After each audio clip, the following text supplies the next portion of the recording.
कल्याणमध्ये पुन्हा परप्रांतीयाची दादागिरी पाहायला मिळते। 4 वर्षाच्या मुलीशी अश्लील चाळे करणाऱ्याला जाब विचारायला गेलेल्या मराठी कुटुंबाला बेदम मारहाण करण्यात आली। उत्तम पांडे असं मारहाण करणाऱ्या इसमाचं नाव असून पांडे याच्या पत्नीकडून देखील मारहाण करण्यात आली। या बेदम मारहाणीमध्ये मराठी तरुण आणि तरुणाची पत्नी आणि आईला देखील मारहाण झाली। यामध्ये पोलीस कर्मचारी जखमी झाला। मारहाणीची ही सगळी घटना सीसीटीव्ही चित्रित झाली। या प्रकरणी मानपाडा पोलीस ठाण्यात गुन्हा दाखल करण्यात आला असून सध्या तपास सुरू आहे। काही दिवसांपूर्वीच एका अमराठी कुटुंबाने मराठी कुटुंबाला कल्याणमध्येच मारहाण करण्यात आली होती आणि पुन्हा एकदा कल्याणमध्ये परप्रांतीयाची दादागिरी पाहायला मिळते। शेजारी राहणाऱ्या कुटुंबामध्ये वाद निर्माण झाला होता। तो मुलांच्या खेळण्यावरून वाद निर्माण झाला होता। त्यामध्ये एक अल्पवयीन मुलगी 9 वर्षाची आहे, तिचा विनयभंग केला शेजाऱ्यांनी अशी तिच्या आईवडिलांनी कंप्लेंट केली। त्यानुसार आम्ही गुन्हा दाखल करण्यात आलेला आहे आणि त्या पुढील कारवाई आरोपीचा शोध घेऊन त्या पुढील कारवाई करण्याची आम्ही तजवीज ठेवलेली आहे। विनयभंगाच्या बरोबरच मारहाणीचे सुद्धा सेक्शन्स गुन्ह्यामध्ये समाविष्ट करण्यात आलेले आहेत।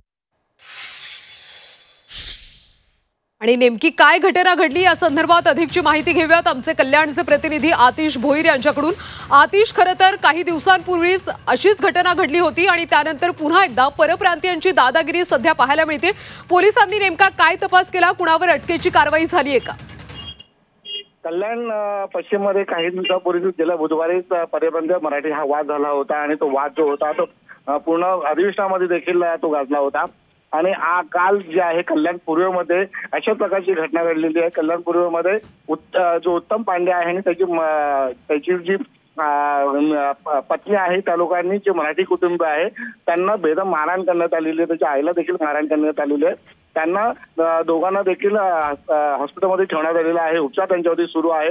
हा वाद जो झालेला आहे ते मराठी कुटुंब आहे, त्यांची जी लहान मुलगी आहे तिच्याशी अश्लील चाळे केले असल्याचं ते लोक जाब विचारायला गेले होते। म्हणजे हा जाब विचारायला का आले म्हणून उत्तम पांडे आणि त्यांची पत्नी त्यांनी मारहाण केलेली आहे। आणि जो मराठी कुटुंब आहे तो पोलीस कर्मचारी देखील आहे। पोलिसांनी कडे जो मराठी कुटुंब आहे त्यांनी तक्रार दाखल केलेली आहे। तक्रारीचा आता मानपाडा पोलीस स्टेशनचे जे पोलीस आहेत त्याला पुढे तपास करतात। मात्र जे मराठी कुटुंबाची जी पत्नी आहे तिला खूप मारलेलं आहे, त्यामुळे तिला कल्याण पूर्वेच्या एका खासगी रुग्णालयामध्ये तिला दाखल करण्यात आले आणि उपचार सुरू आहे।